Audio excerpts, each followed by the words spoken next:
Maths का top MCQ question हल करेंगे। पहला प्रश्न है, एक ठोस धात्विक घन का कोर जो है 0.2 मीटर है। इसे पिघलाकर 50 मिलीमीटर लंबाई, 40 मिलीमीटर चौड़ाई और 10 मिलीमीटर ऊंचाई वाले कितने आयताकार ब्लॉक या घनाभ बनाए जा सकते हैं। ये जो क्यूब, एक धात्विक क्यूब है, उसकी कोर मतलब साइड दिया है 0.2 मीटर। अब ये जो 0.2 मीटर है, इसको सबसे पहले किस में कन्वर्ट कर लेंगे, उसका जो वॉल्यूम है, आयतन है उसमें। क्योंकि यहाँ पे जो एक जो आयताकार ब्लॉक या घनाभ दिया गया है, उसकी लेंथ, ब्रेथ और हाइट दिया है, मतलब यहाँ से इसका वॉल्यूम आ जाएगा। तो इसका भी हम वॉल्यूम निकाल लेंगे, जो धात्विक जो घन दिया है या क्यूब दिया है उसका। ये जो 0.2 मतलब इसका साइड दिया है, और इसका क्यूब क्या हो जाएगा, ए क्यूब मतलब ए का घात 3। और ये जो दिया है, ए का वैल्यू दिया है, इसको जो है सबसे पहले मिलीमीटर में कन्वर्ट करेंगे, क्योंकि ये मिलीमीटर में दिया है, इसलिए ये हो जाएगा, इसको क्या लिख सकते हैं, 2/10 मीटर। और जो 1 मीटर बराबर होता है 100 सेंटीमीटर, और 1 सेंटीमीटर बराबर होता है 10 मिलीमीटर। मतलब 1 मीटर बराबर 1000 मिलीमीटर। एक मीटर बराबर होता है, ये मिलीमीटर है, 1 मीटर बराबर होता है 1000 मिलीमीटर। ये जो मीटर को हटाएंगे तो 1000 का गुणा कर देंगे, तो हो जाएगा 2/10 गुणा में 1000, 1 0 1 0 कट गया, ये हो जाएगा 100 और 2 गुणा करेंगे तो क्या हो जाएगा 200 मिलीमीटर। ये 0.2 मीटर है, इसको मिलीमीटर में कन्वर्ट किया कितना आ गया, ये 200 मिलीमीटर, हो जाएगा 200 मिलीमीटर। अब इसका वॉल्यूम निकालेंगे, मतलब इसको 3 बार लिख लेंगे, 200 गुणा में 200 गुणा में 200। ये एक ही मतलब इसको 3 बार लिख लेंगे, तो हो जाएगा 200 गुणा में 200 फिर गुणा में 200। अब इसमें इसका भाग दे देंगे, ये 50, 40 और 10 का, तो हो जाएगा 50 गुणा में 40 गुणा में 10। अब इसका जो वॉल्यूम निकालेंगे, ये आयताकार जो ब्लॉक है, घनाभ है, ये तीनों का आपस में गुणा हो जाएगा। ये जो लंबाई हो गया 50 और चौड़ाई हो गया 40 और ऊंचाई हो गया 10, ये तीनों को आपस में गुणा कर दिए। और ऊपर वाला जो क्या है, ये क्यूब या जो घन है उसका आयतन है, मतलब उसका जो एक क्यूब कर दिए उसको 3 बार लिख लिए ये। अब जो जो कट रहा है उसको कटा देंगे, 1 2 3, 3 जीरो कट गया, तो यहाँ पर कभी 3 जीरो कटा देंगे, 1 2 3 जीरो। अब इसमें जो है ये 4 एक कम, 4 5 20, यहाँ पे 5 हो जाएगा और बच के आगे ये 5, ये 5 और ये 5 कट गया, यहाँ पे बचा 200 और ये 2, तो गुणा में हो जाएगा 200 गुणा में 2, तो 2 दूनी 4, तो हो जाएगा 400। 400 तो जो ये 50 मिलीमीटर चौड़ाई, 40 मिलीमीटर जो है, ये 50 मिलीमीटर लंबाई हो गया और 40 मिलीमीटर चौड़ाई और 10 मिलीमीटर ऊंचाई वाले जो कितने आयताकार ब्लॉक बनाए जा सकते हैं या घनाभ, तो ये 400। इसका आंसर हो जाएगा ऑप्शन ए 400।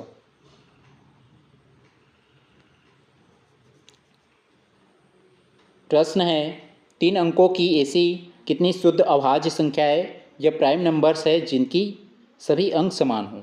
ऐसी जो कितनी जो 3 अंक या 3 डिजिट्स की जो है, ये कितनी जो अभाज्य या प्राइम नंबर्स है जिसकी जो सभी अंक क्या होनी चाहिए, समान होनी चाहिए।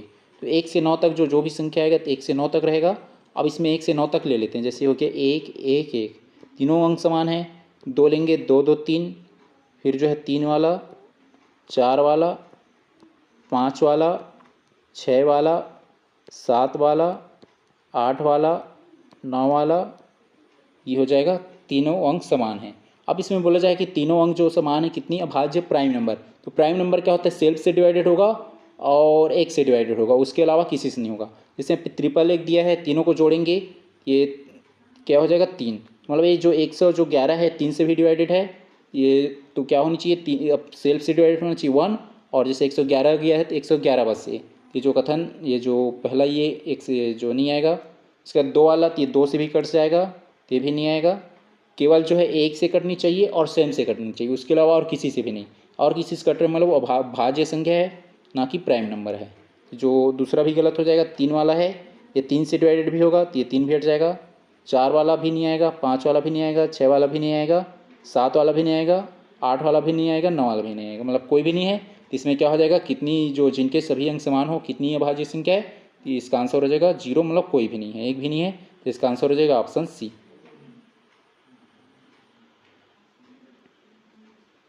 प्रश्न है, यदि किसी संख्या के 4/7 भाग का 2/5 भाग 96 के बराबर है, तो उस संख्या का आधा भाग कितना होगा।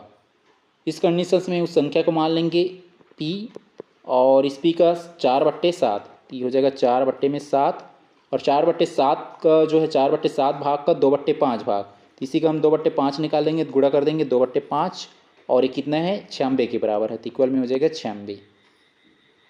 इस कंडीशंस में हमें क्या करना है, उस संख्या का आधा भाग निकालना है। आधा भाग तो यहीं से हम भी इसका हाफ करके निकाल सकते हैं। आगे हल करेंगे इसको, जो जो कट रहा है उसको कटा देंगे। 4 दूनी 8, ये 8 हो जाएगा ऊपर वाला, और इसको 96 को कटा देंगे, 8 एक कम, और ये हो जाएगा 8 एकम 8, तो ये 9 में 8 गया, बचा 1, तो ये हो जाएगा 16, तो 8 दूनी 16, तो हो गया 12, और इस 7 और 5 का जो है क्रॉस मल्टीप्लाई हो जाएगा, तो पी इक्वल हो जाएगा 7 पंचे 35 और गुणा में 12। ये जो संख्या क्या हो जाएगा, ये पी बराबर जो संख्या है 35 गुणा 12 आगे गुणा मल्टीप्लाई करके निकाल सकते हैं। बट यहाँ पे क्या पूछा गया, आधा, उसका आधा भाग क्या है करके पूछा गया है, तो इसी का हम जो है हाफ कर देंगे, तो गुणा में 1/2। अब कटा देंगे, ये 2 एकम 2 और 2 छक्के 12, तो हो जाएगा 35 गुणा में 6।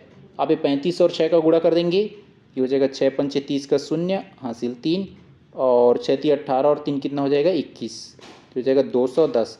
तो वह मतलब यहाँ पे उस संख्या का आधा भाग या 1/2 भाग कितना होगा, 210 होगा, और वो संख्या क्या होगा, इसी का दोगुना मतलब जो है 420 हो जाएगा। लेकिन यहाँ पे उसका आधा बोला गया है, तो संख्या क्या हो जाएगा, ऑप्शन ए 210 हो जाएगा, मतलब उस संख्या का आधा भाग या 1/2 भाग क्या हो जाएगा, 210।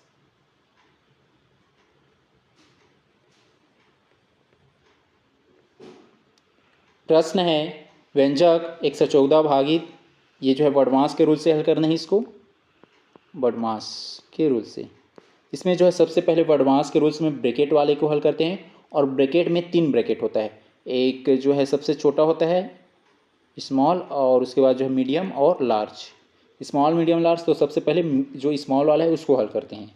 अब स्मॉल वाला ब्रैकेट कौन सा दिया, ये है। अब उस स्मॉल वाले ब्रैकेट में ये साइन दिया गया है, ये डिवाइडेड और मल्टीप्लाई का।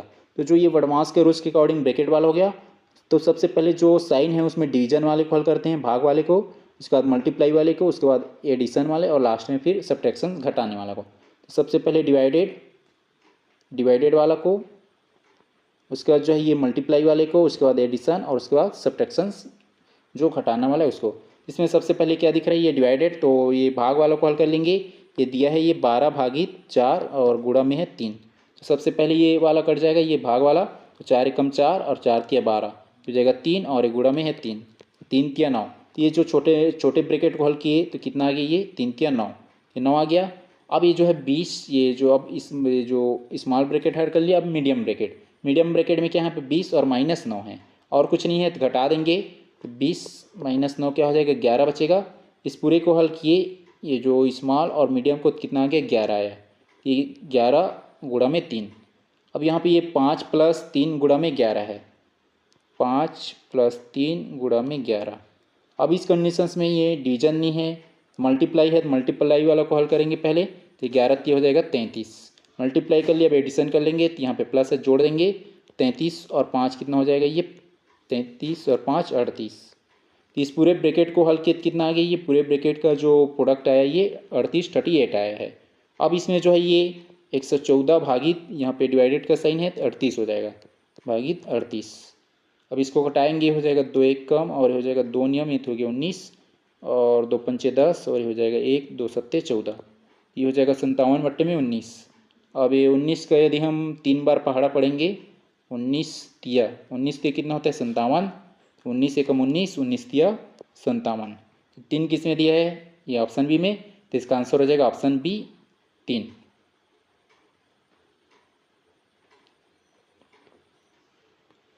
प्रश्न है दशमलव संख्या 0.3 × 0 और 729 का वर्गमूल निकालने पर प्राप्त मान को जब 0.03 से भाग दिया जाता है तो अंतिम परिणाम क्या प्राप्त होगा। तो सबसे पहले ये 0.3 × 0 729 है, उसको p/q के फॉर्म में कन्वर्ट कर लेंगे। p/q मतलब परिमेय संख्या में। ये जो 0.000 और 729 है, इक्वल में हो जाएगा। ये डेसिमल के बाद कितना डिजिट है, 1 2 3 4 5 6, तो इसको जो है 729 लिख लेंगे, और डेसिमल हटाएंगे, नीचे में जो है जितने टाइम्स ये संख्या है डेसिमल के बाद उतने टाइम 0 ले लेंगे। 1 2 3 4 5 6 है, तो 1 और जो है 6 टाइम 0 ले लेंगे, 1 2 3 4 5 6, तो 6 बार 0 हो गया। अब ये जो 729 होता है किसका स्क्वायर रूट होता है, मतलब इसका हमें क्या निकालना है, स्क्वायर रूट निकालना है, ये वर्गमूल ऐसे। ये 729 किसका होता है, ये 27 गुणा 27 करेंगे, 27 गुणा 27, तो ये 27 का क्या होता है, स्क्वायर रूट होता है, ये हो जाएगा 27, रूट से बाहर आ जाएगा। और यहाँ पे ये जोड़ा बना लेंगे, ये 3 और 3 6 है, तीसरे को क्या लिख सकते हैं, 100 गुणा में 100 गुणा में 100 ऐसे लिख सकते हैं। तो ये 100 जो है किसका स्क्वायर रूट हो जाएगा, 10 का, ये भी 10 और ये भी 10, तो 3 बार 10 10 निकल जाएगा, तो 1000 हो जाएगा, तो बट्टे में हो जाएगा 1000। अभी हो गया 27 बट्टे 1000, लेकिन कंडीशंस यहाँ पे बोला गया है, ये हमारा मिल गई है, इसका जो प्रोडक्ट जो है 27 बट्टे 1000। अब इसको जो है 0.03 से भाग देना है बोला जा रहा है, तो अंतिम परिणाम या जो लास्ट में जो रिजल्ट आएगा वो क्या आएगा, कि हमें ये प्रोडक्ट मिला, इसका जो स्क्वायर रूट निकाले, तो अब उसको स्क्वायर रूट निकालने के बाद जो प्राप्त मान को जब 0.3 से भाग देंगे, तो ये मान प्राप्त हुआ। अब इसको 0.03 से डिवाइडेड करेंगे, तो ये हो जाएगा 0.03। अब ये जो 0.03 थे डेसिमल हटाएंगे, तो इसको क्या लिख सकते, 3, और दशमलव बाद 2 डिजिट है, तो बट्टे में लिख लेंगे 100, इसी को लिख लेंगे 3 बट्टे में 100, तो हो जाएगा 27 बट्टे में 1000 और गुणा में 3, और बट्टे में 100 आएगा, ऊपर चला जाएगा, ये हो जाएगा 100। ये 3 एक कम 3 नियम 27 हो जाएगा, 100 का 2 जीरो और 1000 का 2 जीरो कट गया, तो ये हो जाएगा 9/10, 9/10 आया। अब इसी को डेसिमल फॉर्म में लिखेंगे, क्या हो जाएगा 0.9, तो इसका आंसर हो जाएगा ऑप्शन ए 0.9।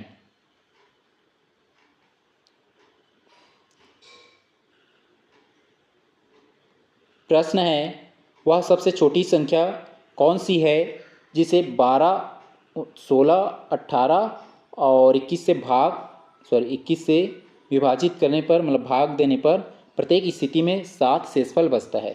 तो जो 7 शेषफल बचता है, और इसमें जो 12, 16, 18 और 21 सबसे छोटी बोला गया, मतलब ये 12, 16, 18 और 21 है, उसका एलसीएम निकाल लेंगे।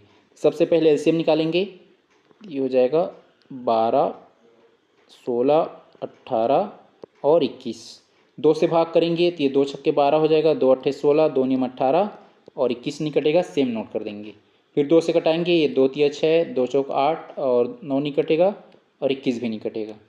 अब यहाँ पे केवल जो 4 बच दिए थे, हम डायरेक्ट जो है 4 ले सकते हैं, यहाँ पे 4 ले लेंगे, 2 से 2 बार करेंगे तो और आएगा, लेकिन यहाँ पे डायरेक्ट 4 ले लेंगे। अब यहाँ जो बच जाएगा 3, ये हो जाएगा 1, हो जाएगा 9 और ये हो जाएगा 21। अब 3 से कटाएंगे, तो ये हो जाएगा 3 एक कम और 1 और 3 तिया 9 और 3 सत्ते 21। अब आगे जैसे ये 3 और 7 को कटाएंगे, तो मतलब 3 और 7 ही आएगा, मतलब ये आपस में गुणा कर लेंगे, तो हो जाएगा 2 दूनी 4 और 4 चौक 16, 16 तिया 48 और ये हो जाएगा 7 तिया 21, 48 गुणा में 21, हो जाएगा 48 से कम 48 और 8 दूनी 16 की 6 हासिल 1 और 4 दूनी 8 और 1 9, तो हो जाएगा 8 और 6 4 10 की 0 हासिल 1, 9 और 1 10। तो इसका जो एलसीएम आया कितना आ गया, ये 1008। लेकिन अंत में क्या बोला गया है, प्रत्येक स्थिति में 7 से 16 बचता है, तो ये 7 जो है रिमाइंडर है, बच रहे बोला है, तो ये जो क्या हो जाएगा, जुड़ जाएगा, जिससे हमें वो संख्या पता चल जाएगा। क्योंकि हर स्थिति में हम डिवाइडेड करेंगे तो क्या होगा, 7 बचता जाएगा। जैसे हम 12 से भाग करेंगे तो उसमें 7 बचेगा, तो 7 को जोड़ेंगे तभी संख्या पता चलेगा कि वो संख्या क्या है, तो इसमें 7 जोड़ देंगे और 12 से भाग देंगे तो उसमें 7 बचेगा, मतलब इस 7 को क्या करेंगे, जोड़ेंगे, जिससे वह संख्या क्या है, वह सबसे जो छोटी संख्या पता चल जाएगा। 7 को जोड़ दिए, ये 7 8 हो जाएगा, 15 की 5 हासिल 1, ये 0 और 1 को जोड़ेंगे तो हो जाएगा 1 और ये हो जाएगा 0 और 1, 1015। तो संख्या कौन से संख्या या नंबर्स कौन सी हो जाएगा, 1015। 1015 किस में दिया, ऑप्शन बी में, तो इसका आंसर हो जाएगा ऑप्शन बी 1015।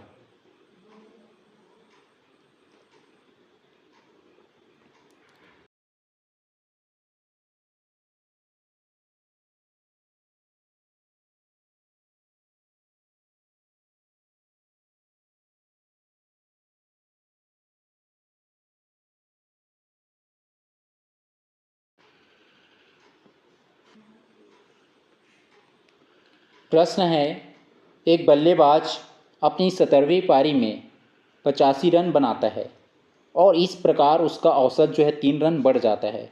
17वीं पारी के बाद उसका जो है नया औसत क्या होगा। इसमें जो है 17वीं पारी के बाद जो है 17 जो पारी है उसके बाद उसकी जो औसत रन क्या होगा उसको बताना है। इसमें जो है मतलब 16 तक का वो कर चुका है, मतलब 16 पारी तक खेल चुका है, तो 17वीं 16वां पारी का क्या हो जाएगा, जो औसत जो है उसको एक्स मान लेंगे, जो 17वीं 16वां पारी का जो है उसको एक्स क्या हो जाएगा 16x। अब जो 17वें पारी में कितना रन बना रहे हो 85, तो ये प्लस कर देंगे 85 पे 85 जुड़ जाएगा। अब ये जो 70वें पारी में 85 बनाता है तो उससे क्या होता है, और इस प्रकार उसकी जो औसत रन 3 बढ़ जाता है। मतलब 70वें पारी में 3 बढ़ जाएगा, मतलब टोटल औसत क्या यहाँ पे x है 16 तक का। अब उसमें जो है 70वें पारी में तो x में क्या हो जाएगा, 3 बढ़ जाएगा, मतलब ये हो जाएगा 17 और x प्लस 3। 70वें पारी में क्या हो जाएगा, 3 बढ़ जाएगा, मतलब 16 तक का x है और 70वें में क्या हो जाएगा, 3 बढ़ जाएगा। ये टोटल औसत हो गया इसका और इक्वल में ही हो गया, आपस में इक्वल कर लिए। अब ये जो हो जाएगा 16x प्लस 85 और इक्वल में हो जाएगा ये 17x और 17×51। ये जो 16x और 17x, 16x को उधर भेज देंगे और 85 इधर आ जाएगा, ट्रांसफ़र कर देंगे तो ये 17 में 16 जाएगा तो कितना बच जाएगा, ये x बच जाएगा और ये 85 में 51 घटा देंगे, 85 इधर ये 51 आ गया माइनस हो जाएगा, -51। ये जो है 5 में 1 जाएगा 4 और ये 8 में 5 जाएगा 3, 34। तो x का मान आ गया 34। मतलब 16 तक का जो औसत है वो क्या है, 34 है। लेकिन क्या बोला गया 70वीं पारी के बाद, तो 70वीं पारी के बाद 3 रन बढ़ता है बोला जा रहा है, औसत 3 बढ़ता है बोला जा रहा है। तो ये 34 में 3 जोड़ देंगे तो क्या हो जाएगा, 34 और 3 37। तो इसके औसत क्या हो जाएगा, 37। तो इसका आंसर हो जाएगा ऑप्शन बी 37 हो जाएगा। 70वीं पारी के बाद उसका औसत, नया औसत क्या होगा। इस कंडीशंस में देखो यहाँ पे यदि 70वीं पारी में बोला जा रहा है 3 बढ़ता है और उस प्रकार जो है उसके औसत 3 रन बढ़ता है, बल्लेबाज 70वीं पारी में 3, तो 70वीं पारी का यदि बोला जा रहा था तो उस कंडीशंस में यहाँ पे 70वीं पारी के बाद बोला गया है, तो 3 रन बढ़ता जा रहा है, इंक्रीज हो रहा है बोला रहा है, तो जो है 70वीं पारी के बाद जो यहाँ पे क्या हो जाएगा, ये 40 होगा, क्योंकि ये 37 जो है 70वीं पारी का है, तो 38वें पारी का क्या हो जाएगा 40। तो इसका आंसर हो जाएगा ऑप्शन डी।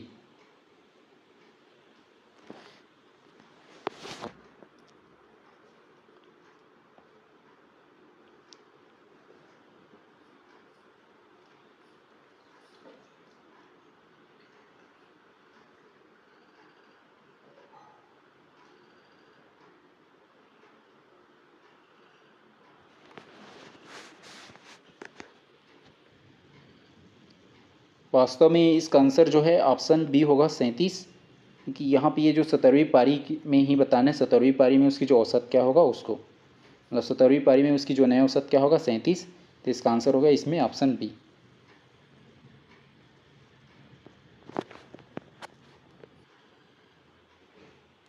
प्रश्न है, एक मैच के मूल्य में पहले 20% की वृद्धि की जाती है और फिर बिक्री में कमी के कारण उसके मूल्य में जो है 15% की कमी की जाती है। मैच के अंतिम मूल्य में शुद्ध प्रतिशत परिवर्तन क्या है। शुरू में क्या बोला जा रहा है, ये 20% की वृद्धि इंक्रीज किया गया, लेकिन उसके मूल्य में फिर क्या करता है 15% की कमी करता है, तो टोटल उसकी जो शुद्ध प्रतिशत परिवर्तन क्या होगा, उसमें लाभ हो रहा है कि हानि, उसको निकालना है। इस कंडीशन में क्या है 20% का पहले क्या हो रहा है इंक्रीज, तो हो जाएगा प्लस में रहेगा, और 15% की क्या कर रहा है डिक्रीज मतलब कमी, तो हो जाएगा -15।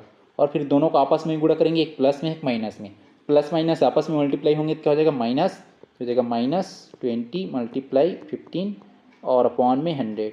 यहाँ पे इसका फार्मूला होता है यदि इंक्रीज और डिक्रीज कर रहे हैं तो a+b और प्लस a×b अपॉन में 100। इसी का जो फार्मूला के अकॉर्डिंग यहाँ पे पुट किए हैं, मतलब ये a हो जाएगा, ये इंक्रीज हो रहा है तो उसको प्लस में, जहाँ पे डिक्रीज हो रहा है उसको साइन चेंज हो जाएगा, और आपस में दोनों क्या हो जाएगा, एक डिक्रीज हो रहा है इंक्रीज, ये प्लस वाला क्या हो जाएगा माइनस हो जाएगा। ये 20 में 15 घटाएंगे तो 5 बच जाएगा, और ये 20 से कम 20 पंचे 100, ये 5 एक कम 5 या 15, ये यहाँ पे टोटल कितना बच जाएगा -3, ये हो जाएगा -3, और 5 में 3 घटाएंगे बच जाएगा 2, और ये 2 किस में है पॉजिटिव में है, मतलब क्या हो रहा है वृद्धि हो रहा है। 2% या 2% की क्या होंगी इंक्रीज हो गई, ये वृद्धि होगा। तो जो है शुद्ध प्रतिशत परिवर्तन क्या होगा, ये क्या है, तो इसका आंसर हो जाएगा ऑप्शन सी 2% की क्या होगा वृद्धि होगा। प्रश्न है, कोई धनराशि साधारण ब्याज की एक निश्चित वार्षिक दर पर 5% स्वयं में 5 वर्ष में स्वयं का जो है 3/2 गुना हो जाती है। ब्याज की वार्षिक दर प्रतिशत क्या है।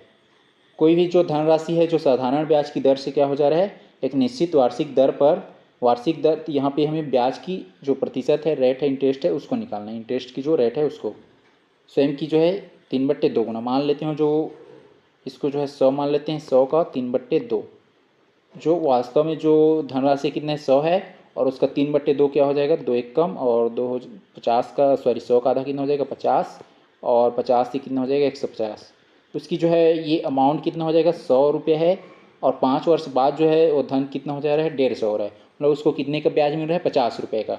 इस कंडीशंस में यहाँ से हम लोग जो है रेट निकाल लेंगे। फार्मूला क्या होता है पी मतलब हो जाएगा 100 प्रिंसिपल, और टाइम कितना है 5 वर्ष, और उसका जो इंटरेस्ट रेट है आर है, अपॉन में हो जाएगा 100, और इक्वल में कितने का ब्याज मिल रहा है 50 रुपये का, तो इक्वल में हो जाएगा 50। ये 100 और 100 कट जाएगा, हमें आर निकालना है, तो आर इक्वल हो जाएगा 50 बट्टे में 5, 5 कम और 5 दाम 50, तो आर का मान कितना आ जाएगा 10%। तो जो पर ईयर जो है या ईयरली जो एनुअल उसका जो इंटरेस्ट रेट है ये ब्याज दर कितना है 10% है, तो ऑप्शन बी हो जाएगा इसका आंसर 10%।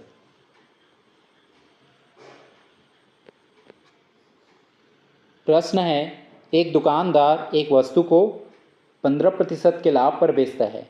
यदि उसने 10% कम मूल्य पर खरीदा होता और 4 रुपये कम में बेचा होता तो उसे 25% का लाभ होता है।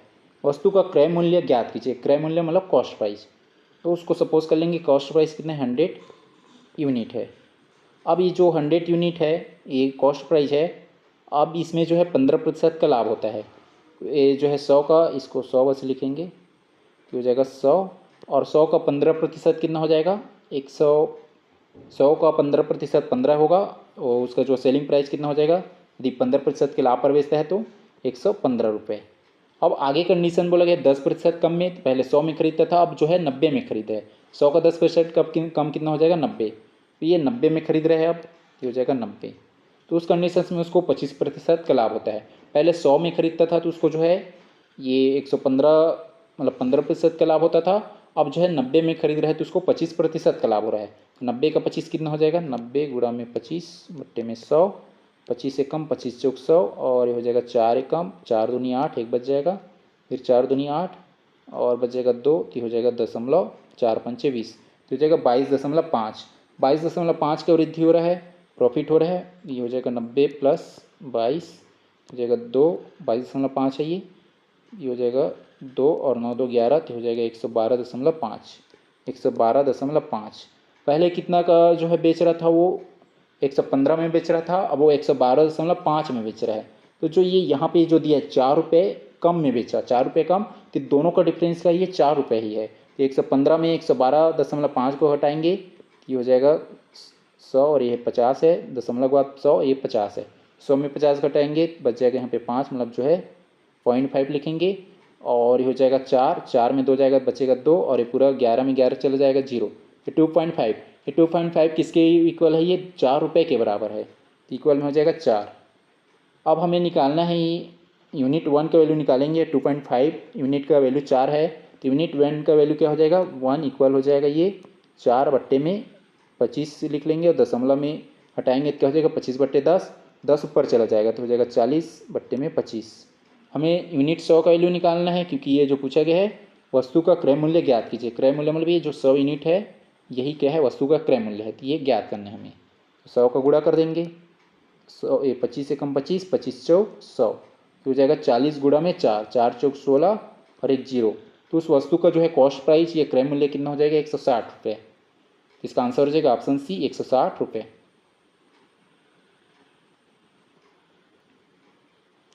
प्रश्न है, यदि x/y इक्वल 3/4 हो तो व्यंजक जो है 7x प्लस 3y और रेशियो जो है 7x माइनस 3y का मान क्या है। इसमें जो x अनुपात y का वैल्यू दिया है 3:4, ये इसी को क्या लिख सकते हैं x अपॉन में ये हो जाएगा y इक्वल में ये 3/4, मतलब x का जो रेशियो कितना है 3 और y का रेशियो कितना है 4। इसमें पुट कर देंगे 7 हो जाएगा, और x के जगह में ये 3 गुणा में 3 प्लस, और y के जगह में 4, तो हो जाएगा 3 गुणा में 4 बट्टे में ये रेशियो दिया मतलब बट्टे में चला जाएगा, ये 7 गुणा में हो जाएगा 3 माइनस 3 गुणा में 4, ये 7 के 21 हो जाएगा, और 4 तिया 12, 7 तिया 21 और 4 तिया 12, ये दोनों आपस में जोड़ेंगे तो ये 3, ये 2 और 1 3, और 2 और 1 3, ये हो जाएगा 33, और 21 में 12 घटा देंगे तो हो जाएगा 11, और 11 में 2 जाएगा 9, 1 में 1 जाएगा 0, तो हो जाएगा 33 बट्टे में 9। 33 बट्टे में 9 आया, आपस में कटेगा कि ये 3 तिया 9 और 3 एक कम 3 एक कम 11/3, हो जाएगा 11:3। किस में दिया 11:3? ये ऑप्शन बी में है। तो इसका आंसर हो जाएगा ऑप्शन बी 11:3।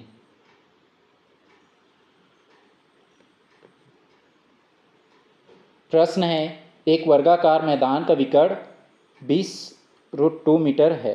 वर्गाकार जो मैदान है उसका विकर्ण या डायगोनल कितना दिया 20√2 मीटर है।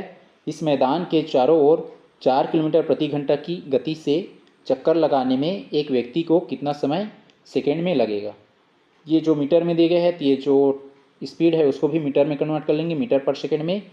तो क्या करेंगे 5/18 का गुणा जाएगा 4 गुणा में 5/18, 2 दूनी 4, 2 नियम 18, 5 दूनी 10 बट्टे में 9 मीटर पर सेकेंड। ये जो 4 किलोमीटर प्रति घंटा है उसको मीटर पर सेकेंड में चेंज किया कितना आ गया 10/9 मीटर पर सेकेंड। अब ये जो विकर्ण दिए गए डायगोनल, इस कंडीशन में सबसे पहले ये जो चारों ओर बोला गया है, जो वर्गाकार मैदान है चारों ओर मतलब ए और ए चारों ओर मतलब क्या हो जाएगा इसका ये परिमाप, ये हो जाएगा 4a। सबसे पहले हमें ए का वैल्यू नहीं दिया गया है, डायगोनल दिया गया है, तो ए का वैल्यू निकालेंगे। तो ये डायगोनल बराबर क्या होता है विकर्ण बराबर √2a, √2a होता है। यहाँ पे डी का मान दिया गया है तो डी का मान पुट करेंगे 20√2, ये हो जाएगा 20 और इक्वल में √2a, रूट कट जाएगा, √2 कट जाएगा, ए बराबर कितना आ जाएगा 20। ए का मान 20 है, हमें जो क्या निकालना है परिमाप, तो 4 का गुणा कर देंगे 4a होता है, तो ये हो जाएगा 4 गुणा में 20 और तो यहाँ से आ जाएगा ये परिमाप आया। तो परिमाप क्या हो जाएगा डिस्टेंस, ये 40 ये 20 दूनी 20 चौक कितना हो जाएगा 80। जो 80 आया है क्या है ये मीटर, ये जो आया है डिस्टेंस है मतलब दूरी, और यहाँ पे जो आया है चाल, तो दूरी और चाल मिल गया हमें। और क्या निकालना है समय, समय निकालना है फार्मूला क्या होता है टाइम इक्वल डिस्टेंस अपॉन में स्पीड। डिस्टेंस कितना दिया है ये 80 आया तो हो जाएगा 80, और स्पीड कितने हैं 10/9, तो ये हो जाएगा नीचे में 10 और ये नीचे का जो 9 है ऊपर चला जाएगा तो गुणा में 9, 10 एकम 10, ये हो जाएगा 10 एकम 10 और 10 धाम 10 अट्ठे 80, 10 अट्ठे 80 हो जाएगा। तो ये 8 गुणा 9, 9 अट्ठे 72, तो क्या हो जाएगा इसका जो टाइम है 72 सेकेंड। किस में दिया ऑप्शन बी में, तो इसका आंसर हो जाएगा ऑप्शन बी 72 सेकेंड। प्रश्न है, एक छावनी में 400 सैनिकों के लिए 31 दिनों की खाद्य सामग्री उपलब्ध थी। 28 दिनों के बाद 280 सैनिक छावनी छोड़कर चले गए। शेष सैनिकों के लिए बची हुई खाद्य सामग्री कितने दिनों तक चलेगी। यहाँ पे जो टोटल सैनिक कितना था ये 400। अब जो है ये भोजन कितने दिनों का था 31 दिनों का, लेकिन 28 दिनों बाद मतलब 28 दिन का भोजन कर लिया है, तो जो भोजन बचा है 3 जो दिन का भोजन बचा है ये 400 सैनिकों के लिए है। तो ये हो जाएगा 400 गुणा में 3, 28 और 31 3 हाँ, तो जो है 3 दिनों तक बचा है 400 सैनिकों के लिए। लेकिन इसमें बोला जा रहा है इक्वल में हो जाएगा 280 सैनिक चला गया, तो कितना सैनिक बचेगा 400 माइनस 280, तो हो जाएगा 0 और 10 में 8 जाएगा 2 और 3 में जो है 2 जाएगा 3, 120, तो 120 सैनिक बच गया है। अब ये 120 सैनिक के लिए जो भोजन कितने दिन चलेगा, तो हो जाएगा गुणा में D2, ये D1 का वैल्यू है D2 का। अब जो कट है उसको हटा देंगे, ये 3 एक कम हो जाएगा, 3 चौक 12 और ये 0 0 0 कट जाएगा, 4 एक कम और 4 धाम 40, तो ये D2 का मान कितना आ जाएगा 10। तो अब भोजन जो है 120 सैनिकों के लिए कितना दिन तक चलेगा 10 दिन तक, तो इसका आंसर हो जाएगा ऑप्शन बी 10 दिन। प्रश्न है, एक समलंब चतुर्भुज का क्षेत्रफल 475 वर्ग सेंटीमीटर है तथा इसकी ऊंचाई जो है 19 सेंटीमीटर है। यदि दोनों समांतर भुजाओं में से एक भुजा की जो है दूसरी भुजा से 6 सेंटीमीटर अधिक है, एक भुजा को हम लोग x मान लेंगे, दूसरा भुजा क्या हो जाएगा x+6, मतलब एक भुजा क्या है दूसरी भुजा से 6 अधिक है बोला जा रहा है 6 सेंटीमीटर अधिक, तो एक को x माने, दूसरा क्या हो जाएगा x+6। समलंब चतुर्भुज का क्षेत्रफल का फार्मूला क्या होता है 1/2 और दोनों भुजाओं का योग मतलब a+b, तो यहाँ पे डायरेक्ट हम दोनों भुजा को लिख लेंगे x और दूसरा क्या है x+6। इक्वल में हाइट होता है, हाइट कितना दिया यहाँ पे ऊंचाई 19, तो हो जाएगा गुणा में 19 और इसका क्षेत्रफल कितना दिया है 475, तो हो जाएगा 475।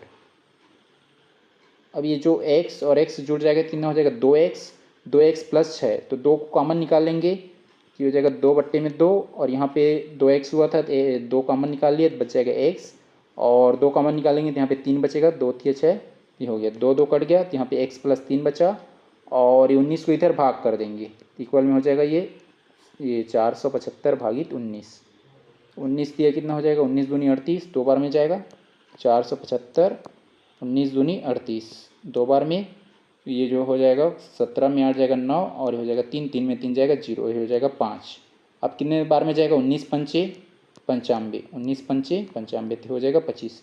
ये कितने बार में कट रहा है, 25 बार में, ये हो जाएगा 25, और x प्लस 3 इक्वल में 25। हमें x का मान याद करना है, 3 इधर भेज देंगे घट जाएगा, तो x बराबर कितना हो जाएगा 25 माइनस 3, 25 में 3 घटाएंगे बचेगा कितना 22, x का मान कितना आ गया 22 आ गया, x का मान 22 आया। क्वेश्चन में क्या बोला गया है, तो बड़ी भुजा की लंबाई क्या होगी, तो जो x क्या है छोटी भुजा, और बड़ी भुजा क्या हो जाएगा x प्लस 6, तो ये 22 में 6 जोड़ेंगे कितना हो जाएगा 28, तो बड़ी भुजा क्या हो जाएगा 28 सेंटीमीटर, तो इसका आंसर हो जाएगा 28।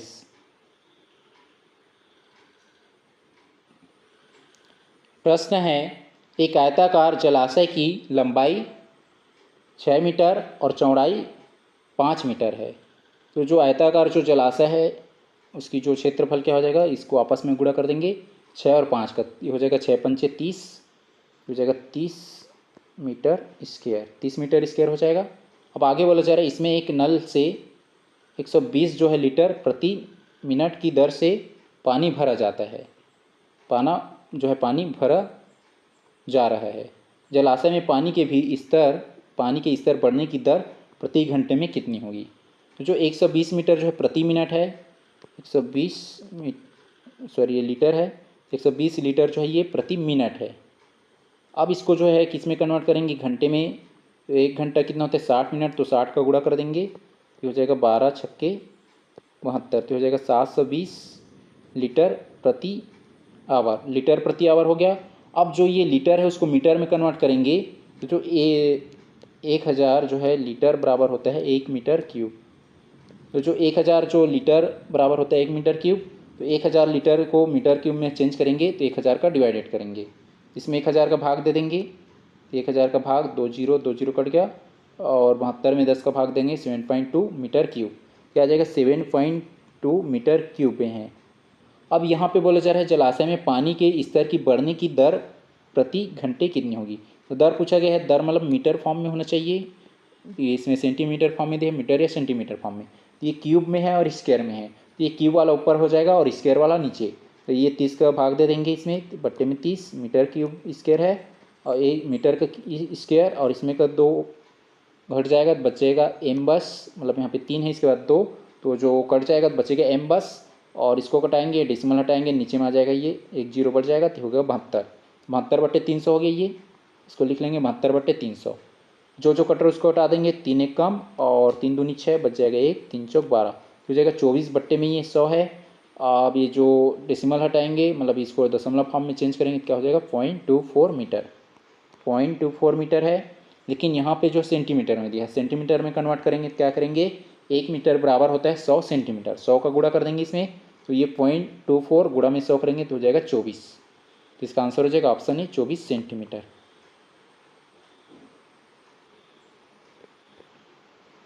प्रश्न है, गणितीय प्रतिरूपों और अमूर्त सोच के विकास के दौरान एक छात्र में विशिष्टीकरण से व्यापकीकरण या विशिष्ट से सामान्य की ओर बढ़ने पर का सही तार्किक्रम क्या है, तो सबसे पहले जो विशिष्टीकरण में क्या होता है, विशेष उदाहरण एग्जाम्पल के माध्यम से, या इसी को बोला जाता है आगमन विधि,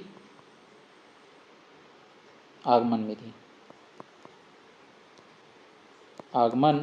तो आगमन विधि में क्या होता है, विशिष्ट से सामान्य की ओर जाते हैं, जिसमें जो विशिष्ट उदाहरण वगैरह हो गए उसके माध्यम से सिखाते हैं, तो ये जे हो जाएगा पहले नंबर पे, छात्र विशेष उदाहरणों को देखकर उसके परिणामों का अवलोकन करता है, तो हो जाएगा जे पहले नंबर पे, जिस ऑप्शन में जे नहीं हटा देंगे, सी में नहीं है सी हट जाएगा। उसका जो है जे के बाद जो है ये विशिष्ट उदाहरण देके सिखाए, उसको परिणाम का अवलोकन किए, या जो छात्र विशेष उदाहरणों को देखकर उसके परिणामों का या उनके परिणामों का अवलोकन करता है, छात्र उन परिणामों के बीच, जो परिणाम मिला है रिजल्ट आया है उनके बीच जो है एक साझा संबंध या पैटर्न ढूंढता है, जो परिणाम मिला है उसके बीच क्या जो संबंध है, उसमें क्या कोरिलेशंस है उसको चेक करता है, तो हो जाएगा दूसरे नंबर पे, ये पहले नंबर पे, दूसरे नंबर जे के बाद एल, जिसमें नहीं हटा देंगे, तो बी में नहीं है बी हट जाएगा। इसका जो है सी में दिया है, ये एम में दिया गया है, छात्र उस पैटर्न के आधार पर, यहाँ पे जो पैटर्न ढूंढ लिया पैटर्न पा जाएगा, तो छात्र उस पैटर्न के आधार पर एक सामान्य नियम या परिकल्पना का बनाता है। तो हो जाएगा तीसरे नंबर पे परिकल्पना, जो पैटर्न मिला है उस पैटर्न के आधार पे वो सामान्य नियम बनाएगा या परिकल्पना बनाएगा। तो जे एल के बाद एम, एल के बाद एम, ये ऑप्शन सी डी में नहीं है, डी बैठ जाएगा। उसके बाद जो आ जाएगा छात्र चरों और प्रतीकों का उपयोग करके उस नियम को सूत्रबद्ध करता है। अंत में क्या करेगा, जो चर हो गया, जो वेरिएबल हो गया, ये प्रतीक साइन के माध्यम से उपयोग कर उसका जो नियम क्या है उसको क्रिएट करेगा या बनाएगा। तो हो जाएगा लास्ट में। तो इसका आंसर हो जाएगा ऑप्शन ए। प्रश्न है, रचनावाद के अनुसार कक्षा में किसी गणितीय अवधारणा के शिक्षण और आकलन के चरणों का सही मनोवैज्ञानिक क्रम क्या है। तो सबसे पहले क्या करेंगे, बच्चों को पूर्व ज्ञान के आधार पर चुनौती देना और प्रेरित करना। सबसे पहले जो बच्चे के जो पूर्व ज्ञान है उसके आधार पे उसको क्वेश्चन देंगे या जो भी वो जानता है उसके आधार पे उसका आकलन करेंगे। इससे क्या होगा, बच्चे प्रेरित होंगे और मोटिवेट होंगे। हो जाएगा पहले नंबर पे जे। जिस ऑप्शन में जे नहीं हटा देंगे, तो ऑप्शन सी में नहीं है तो ऑप्शन सी हट जाएगा। उसके बाद जो है बच्चे को जो है चुनौती दिए, मतलब उसको कंटेंट दिए, क्वेश्चन दिए, बच्चों को सामग्री के साथ स्वयं प्रयोग और अन्वेषण करने देना। अब जो क्या है कि बच्चे को जो है सामग्री के साथ उसको टूल्स वगैरह दे देंगे और स्वयं प्रयोग करने के लिए और अन्वेषण करने के लिए दे देंगे। तो हो जाएगा दूसरे नंबर पे। अब बच्चा क्या, बच्चों के निष्कर्षों पर चर्चा करना और उनके अर्थ को स्पष्ट करना। बच्चे जो निष्कर्ष निकालेंगे उस पर चर्चा करेंगे और उनके अर्थ को स्पष्ट करना। तो हो जाएगा तीसरे नंबर पे। और अंत में क्या होगा, विभिन्न व्यवहारिक गतिविधियों द्वारा बच्चों की समझ का मूल्यांकन करना। अब उसका मूल्यांकन करेंगे अंत में। तो हो जाएगा चौथे नंबर पे। शुरू में हो जाएगा जे, जे के बाद एल, जे के बाद एल, बी में नहीं है बी हट जाएगा। एल के बाद एम, एल के बाद एम, एम में नहीं है ते भी हट जाएगा। एम के बाद के, तो ऑप्शन डी में है, तो इसका आंसर हो जाएगा ऑप्शन डी।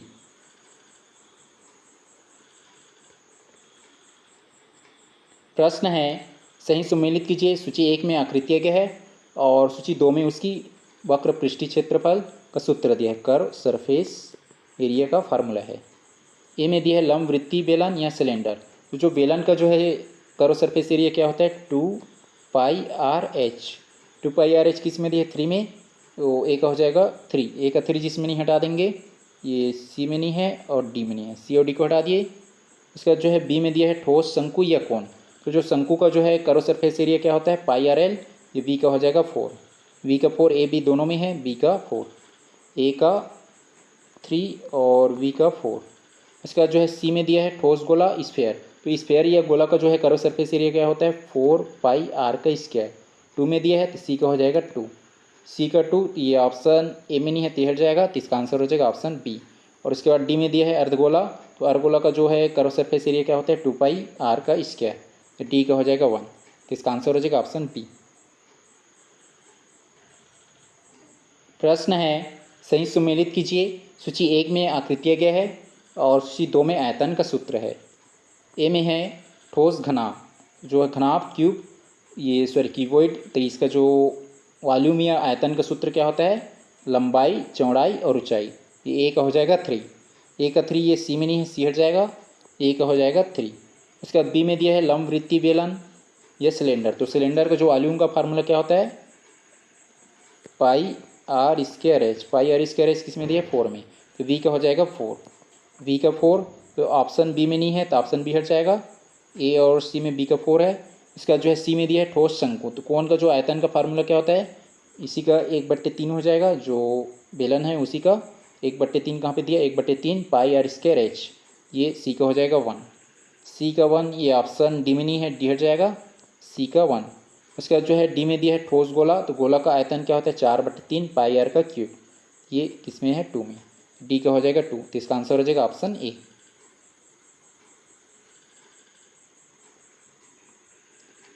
प्रश्न है, औसत चाल ज्ञात करने के चरणों को सही क्रम में व्यवस्थित कीजिए।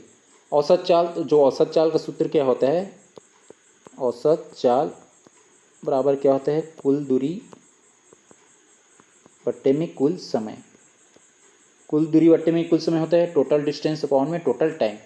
सबसे पहले जो दूरी और समय देखेंगे, कुल दूरी ज्ञात करना। सबसे पहले जो है कुल दूरी ज्ञात करेंगे तो हो जाएगा पहले नंबर पे, दूरी ज्ञात कर ली। उसके बाद समय देखेंगे तो जो है दोनों भागों का समय ज्ञात करना। दो भाग जैसे अलग अलग भाग में डिस्टेंस कवर किया है, तो सबसे पहले टोटल जो डिस्टेंस है उसको ऐड कर लिए और उसके बाद जो टाइम है उसको देखेंगे, जो दोनों भागों का समय ज्ञात करना। तो जो अलग अलग भाग है तो उसका समय ज्ञात करेंगे। फिर जो है कुल समय ज्ञात करना। अब दोनों समय को जोड़ देंगे तो हो जाएगा कुल समय, पहला हो गया, दूसरा और तीसरा हो जाएगा। हमें जो है यहाँ से जो है टोटल डिस्टेंस मिल गया और इन दोनों से टोटल टाइम मिल गया। कुल दूरी कुल बट्टे समय मिल गया यहाँ पे, तो हो जाएगा कुल दूरी बट्टे में कुल समय हो जाएगा चौथे नंबर पे। फिर अंत में औसत चाल का निष्कर्ष निकालना, तो हो जाएगा 5वें नंबर पे। शुरू में जे, जिसमें जे नहीं हटा देंगे, ए में नहीं है तो हट जाएगा। जे के बाद एल, जे के बाद एल, बी में नहीं है बी हट जाएगा। एल के बाद एम, एल के बाद एम, डी में नहीं है डी हट जाएगा। और एम के बाद के बाद ओ, तो ऑप्शन सी में है, तो इसका आंसर हो जाएगा ऑप्शन सी।